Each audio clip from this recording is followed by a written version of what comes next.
Hello दोस्तों, चलिए solve कर लेते हैं वेंचुरोमीटर पे और एक न्यूमेरिकल। वो भी बैठ के आराम से अपने अपने घर, और आपके साथ रहेंगे आपके अपने अविनाश सर। तो देर किस बात की है, फटाफट शुरू कर लेते हैं आज का लेक्चर। चलिए दोस्तों, न्यूमेरिकल को पहले समझ लेते हैं। Numerical exam point of view बहुत ही इंपॉर्टेंट है। अभी इसको अच्छे से समझना है तो लेक्चर के स्टार्ट टू एंड तक बने रहना पड़ेगा। देखिए, अब यहाँ पे इन्होंने दिया क्या है, एक वेंचुरोमीटर है जो कनेक्ट किया गया है हॉरिजॉन्टल पाइप में। अब वेंचुरोमीटर का डिटेल दिया है इन्होंने। एंट्री पे उसका डायमीटर यानी D1 15 सेंटीमीटर यानी 0.15 मीटर है। वही आगे जाके वेंचुरोमीटर का थ्रोट पे जो डायमीटर है यानी D2 10 सेंटीमीटर, उसको कन्वर्ट करूंगा मैं मीटर में तो 0.10 मीटर हो जाएगा। ठीक है, उसके बाद अगर इसमें से एक ऑयल फ्लो हो रहा है तो उस ऑयल का जो प्रेशर डिफरेंस है, मतलब यहाँ पे P1 होगा, यहाँ पे P2 होगा, है ना, दोनों अलग अलग प्रेशर होंगे। यहाँ पे जाके प्रेशर ड्रॉप होता है, ये सबको पता है। जो हमने वेंचुरोमीटर का जो बेसिक नॉलेज या बेसिक वीडियो देखा था उसमें दिया है। अब ये दोनों के प्रेशर में कितना डिफरेंस है, pressure difference P1 minus P2 20 kilo pascal. अब 20 किलो पास्कल हमें ये न्यूटन पर मीटर स्क्वायर में चाहिए। किलो की जगह 10⁻3, पास्कल मतलब न्यूटन पर मीटर स्क्वायर। अब आप बोलोगे कि सर यहाँ पे प्रेशर डिफरेंस चाहिए था ना, मिल गया? नहीं, ये बस केवल प्रेशर डिफरेंस है, और ये जो है प्रेशर हेड डिफरेंस है। ये केवल प्रेशर का डिफरेंस है, और ये है प्रेशर के कारण जो लिक्विड का हेड है उसमें कितना डिफरेंस आया, वो ये चीज है H। तो ये निकालेंगे आराम से।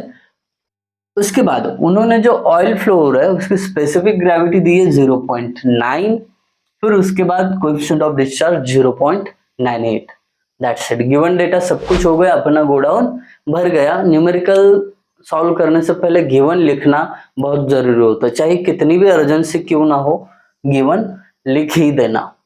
फिर फाइंड आउट करने बोला है डिस्चार्ज, वो जो ऑयल डिस्चार्ज हो रहा है उसमें उसका कितना डिस्चार्ज होगा, rate of flow.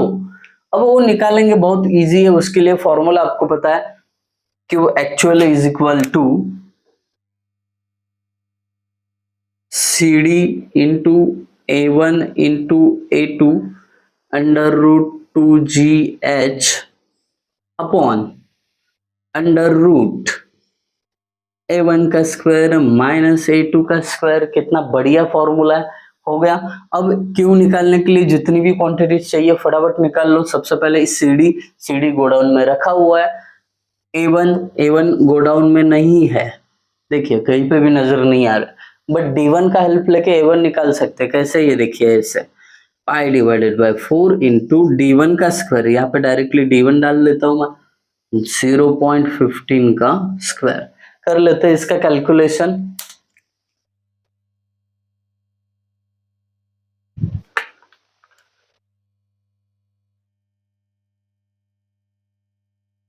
Shift pi divided by 4 into 0.15 का स्क्वायर, तो हमें एरिया मिल जाता है 0.0176। 0.0176। कल हमने 2 डिजिट में ही लिया था, 7 को कट करके इसको 2 किया था।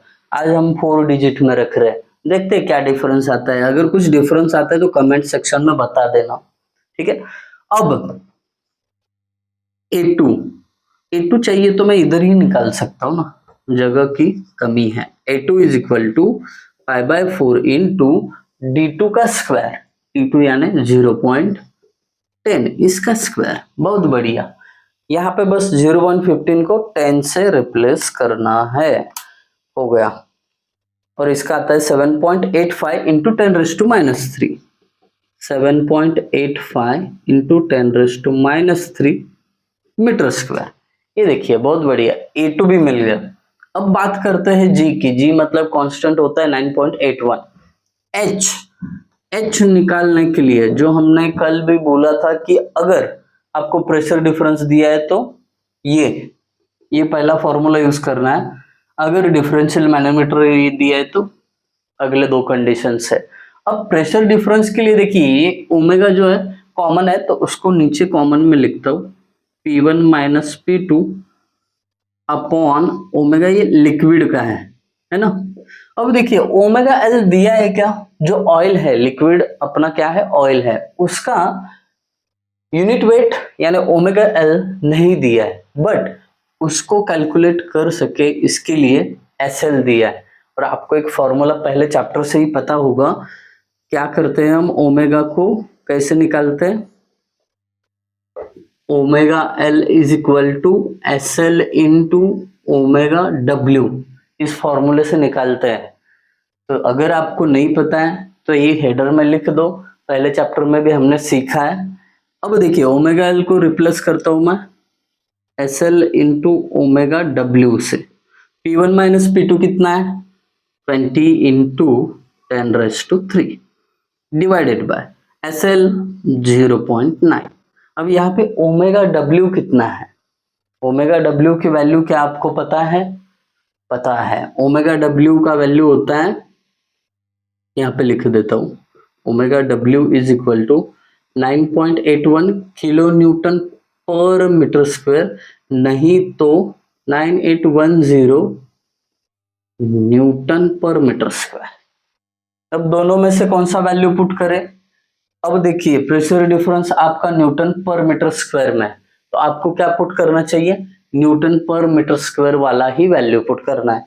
तो क्या करेंगे, यहाँ पे 9810 पुट करेंगे, तो इससे हमें h मिल जाएगा। अब काम आसान बन गया, 20 into 10⁻³ divided by 0.9 into 9810, 2.26 metre, that's it. अब हमें h मिल गया, वैल्यू पुट कर देते हैं फटाफट। Q is equal to C D का वैल्यू 0.98, A1 का वैल्यू 0.0176 इंटू A2 का वैल्यू 7.85 इंटू 10⁻³ इंटू √2, G का वैल्यू 9.81, H का वैल्यू 2.26, दैट्स इट।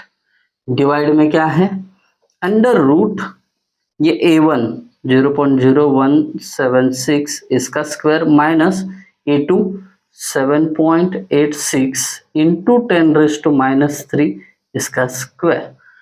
फॉर्मूला बड़ा है, कैलकुलेशन थोड़ा सा बड़ा होगा बट इजी है, फटाफट कर लेते हैं। ये देखिए 0.98 into 0.0176 into 7.85 into 10⁻³ into √2 into 9.81, h का value 2.26 divided by under root है 0.0176 का स्क्वायर माइनस, इन ब्रैकेट लेता हूं 7.86 इंटू 10⁻³ ब्रैकेट क्लोज और इसका स्क्वायर और आंसर, तो आंसर 0.057 आता है।